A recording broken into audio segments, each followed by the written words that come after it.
As I'm walking into the room, I'm performing hand hygiene, and I'm also providing privacy for my patient.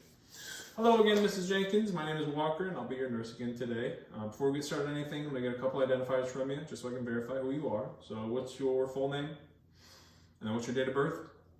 Okay, great. With that information, I can now verify the physician's order.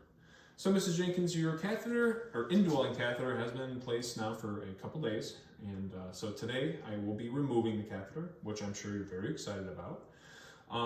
So it's good to know that removing the catheter is a lot quicker than the insertion part of the catheter, which I'm sure you're also happy about.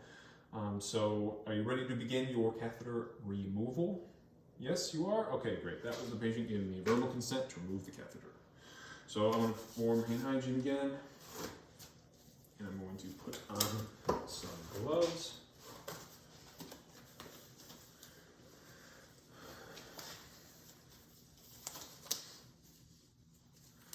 Okay, Ms. Jenkins, I'm going to have to expose your general areas one last time.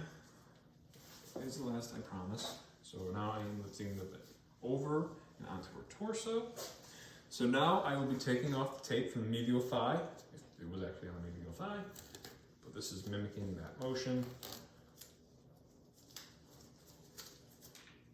Okay, and now I'm going to make sure I'm still holding it because nothing's anchoring it now while I get my not pre-filled syringe. Ready? So I am now going to deflate the balloon that is in the bladder. I'm just going to consider just slowly. Okay. Great. Okay, Ms. Jenkins, now that your balloon is deflated, I am now going to remove the catheter. So I just want you to keep breathing as I keep removing it, and to let me know if anything hurts, okay? Now, upon removing the catheter, I'm going to also be checking for any blood or any mucus or any signs of infection, which it doesn't look like a pre-finding. So I'm just going to keep breathing for me, Mrs. Jenkins. We're almost done. All right. There's not as much lube as a normal actual patient would have, so it's a little harder to pull this out. Okay, there we go. All right, so now cover the patient. Oh, actually, no, I'm not.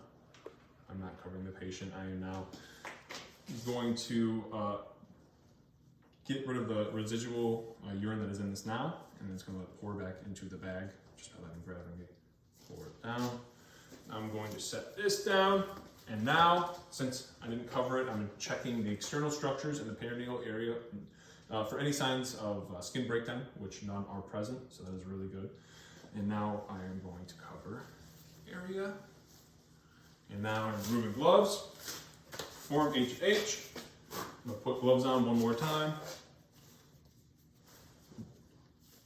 And I'm just putting on these gloves because I am now going to raise the side rails up for Mrs. Jenkins. I'm going to put the bed in the lowest position possible, and then I'm going to lock the wheels and make sure the call-light is within reach.